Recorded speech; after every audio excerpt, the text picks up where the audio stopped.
En el nostre laboratori treballem en càncer de mama del subtipus hormonodependent, que expressa el receptor d'estrogen, i també en el subtipus que no té cap diana molecular i que s'anomena càncer de mama triple negatiu. Aquest és el càncer que generalment es tracta amb quimioteràpia i pel qual es necessiten més teràpies dirigides, la identificació de dianes moleculars per a poder aplicar teràpies dirigides. Sobretot ens enfoquem en entendre quines teràpies funcionen millor per quins subtipus de pacients.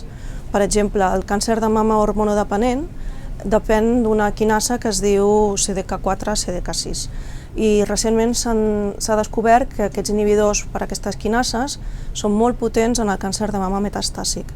Nosaltres el que volem entendre és la subpoblació de pacients que són sensibles i resistents en aquest medicament, perquè no totes les pacients hormonodependents respondran als inhibidors de CDK4/6. En els darrers anys hem desenvolupat un biomarcador que es diu el biomarcador de RAD51, que ens permet identificar quines pacients seran sensibles als inhibidors del PARP.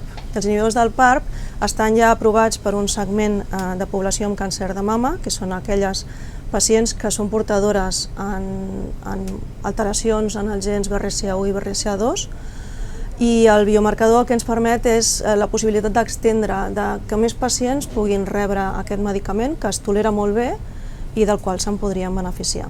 Soc coordinadora d'un projecte europeu per la validació clínica d'aquest biomarcador i estem en molt bon camí per intentar assolir que sigui un test comercial. Es tracta d'accelerar, de portar el més ràpid possible els medicaments que tenen un potencial en el tractament del càncer de mama, i crec que ho hem vist, l'exemple ha sigut amb el Covid, no? Quan s'acceleren les coses arriben abans a la societat, i en el càncer és el mateix.